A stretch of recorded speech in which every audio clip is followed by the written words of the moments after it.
Hello everyone, it's Shane Kanto, your Wasteland reviewer, and I'm here to review the Ballad of Buster Scruggs. Now, if you guys have been following me from the start as your Wasteland reviewer, you'll know that I love the Coen brothers. Coen brothers are my favorite directors. If you want to check out my video talking about my top 10, my series of top 10 directors, and the Coens being one there, spoiler alert, they're number one. I was so excited for this to come out. I heard this was supposed to be a series on Netflix and then they turned it into a film. I tried to balance, do I try to find this in a theater or do I just watch it on Netflix? I just watched it on Netflix. And from that aspect, I feel like I could have missed out on some of the cinematography in this film because no Roger Deakins. Shocked. There's no Roger Deakins with this film. But this is a gorgeous film. The colors, especially during the Prospector story, which this is an anthology film. There's 6 stories throughout. But one thing that really works is the cinematography. This is a gorgeous film. The way it's lit, the way the colors shoot right out. And it's really impressive how they're able to capture this Western scene. And in terms of the music, Carter Burwell, who does a lot of the Coen's music and did a great job with 3 billboards for Martin McDonagh, has an amazing score for this film. It's memorable music, it really hits its stride, and it balances a couple of different kinds of themes depending on what story it's trying to tell.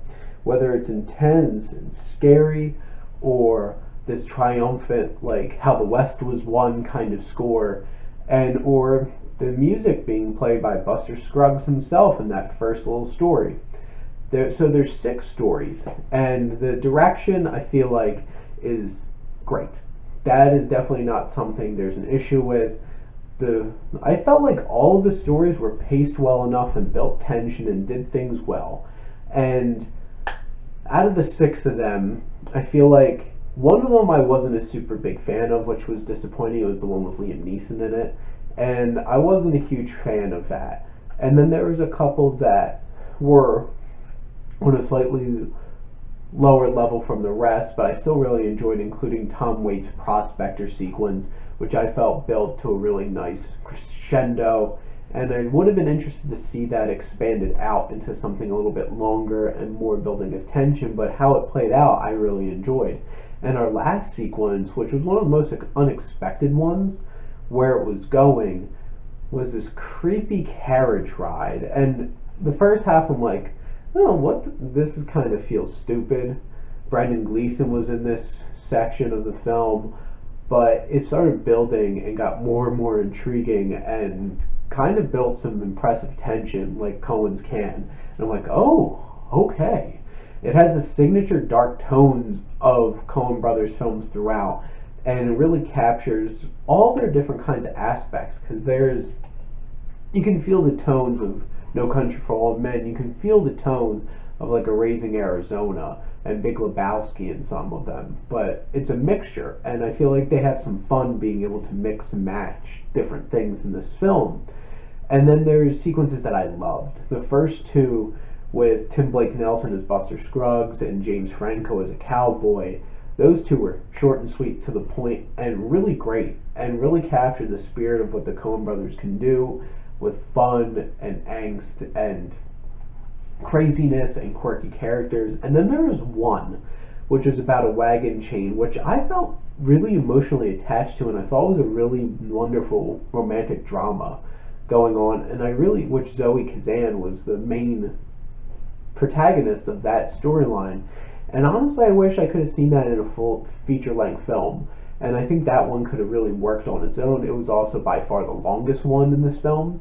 But in terms of the performances, I feel like everybody does their thing well. The music's great, the cinematography's great. The stories are not all equal, and I feel like it's kind of cheap how they put it all together. Like, ooh, it's a storybook. And I heard a suggestion in one review that they should have had some kind of narration. I think that would have been cool and would have put a nicer pull and through point throughout the different stories. But overall, I really enjoyed the Ballad of Buster Scruggs. Coen's, I eat it up. I think they do some fantastic work. Was really impressed with this one. Obviously some of the stories more than others, But I think it's definitely worth your time. Check this out on Netflix, definitely. And you can even break it into parts and watch them each individually, because to be perfectly honest, they don't really connect them well enough where that's going to shake things up. They're each their own little isolated story. And some of them are great, some of them are good, one, not the hugest fan of. But thank you as always for checking in and listening to my opinion and supporting your Wasteland reviewer.